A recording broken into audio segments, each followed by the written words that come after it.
Anti-Asian hate crimes amid the COVID-19 pandemic continue to rise, with the FBI director, Christopher Wray, telling lawmakers yesterday that he is very concerned and that the Bureau is taking these matters very seriously. We're going to bring in now Gregory Chen, the Senior Director of Government Relations for the American Immigration Lawyers Association. Sir, thank you so much for being here. What's behind it and just how bad is it right now?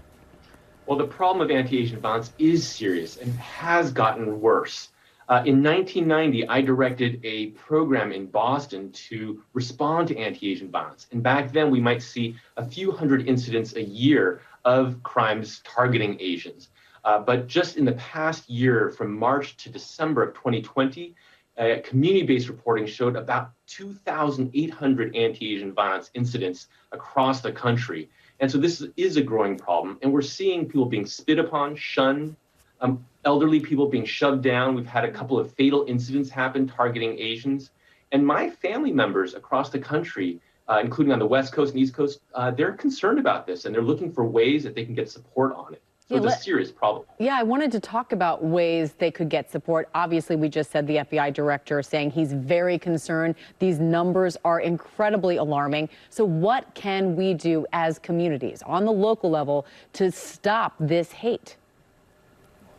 Well, so there has already been a dramatic response from community-based organizations. I'll mention one coalition called Stop AAPI Hate, which has both resources for people who are concerned to get training about how they can respond and how they can protect themselves, but that also has information and statistics showing what's happening across the country. So that kind of response is very important. Our sister organization, the American Immigration Council, has responded with a powerful message, a center for inclusion and belonging. And this is going to be the key to really addressing hate-motivated crime that targets people of color or immigrants. And their message is to build empathy, to build connections between people so that hatred and divisions that have been sown by politics, by fear, are healed and there's greater unity. And that's what's really important now. And Gregory, President Biden issued an executive order condemning the attacks. Do you think that is helpful? But how much more helpful could it be, or just as helpful, if he stepped to a microphone and you heard him speak about this? So the president and the administration have already taken one important step, which is to send a powerful message that we are a unified country, and that if we are afraid during a pandemic, that the best way we can get through a crisis like this is to stick together. That's the first thing he's done. What we need to see from the administration now is forceful response to hate crime incidents, investigations and prosecutions if needed, but also better tracking of hate crime incidents and better education and support for the community through resources, through language in translated information, because the Asian community is incredibly diverse and they need to understand that they can trust the police and they can report these incidents. Gregory, I think it's a fair question to ask. How much of this rise in violence and rhetoric do you blame Donald Trump for? I mean, clearly he referred to the pandemic as the China virus, the Kung flu. Do you put part of the blame squarely on his shoulders?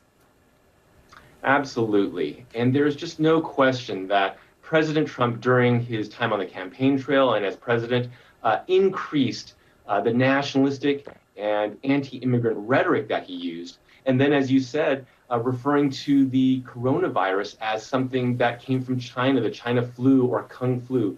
Those kinds of harsh anti-immigrant nationalistic language do sow division, and they really prey upon people's own fears. And that's why a message of unity, of belonging, inclusion is so important. President Biden has taken the first step to doing it. The Center for Inclusion and Belonging that the American Immigration Council has started is another step. We need to see both proactive response from the federal government as well as from local law enforcement to respond quickly and to provide communities, Asian communities, other communities of color with the support that they need. And Gregory, we certainly want to see these numbers go down and see these attacks stop. They've been really, really brutal in a lot of ways, and a lot of video we've seen of them. So thank you for spending time with us and continuing to get that message out. Again, Gregory Chen, Senior Director of Government Relations for the American Immigration Lawyers Association. Thank you so much. It's been a pleasure. Thank you. And this programming note, there is much more on this very important subject. Streaming on ABC News Live tomorrow night, Stop the Hate, the rise in violence against Asian Americans. That's at 8 Eastern. Be sure to catch it. Well, hey there, GMA fans. Robin Roberts here. Thanks for checking out our YouTube channel. Lots of great stuff here. So go on, click the subscribe button right over here to get more of awesome videos and content from GMA every day, anytime. We thank you for watching, and we'll see you in the morning on GMA.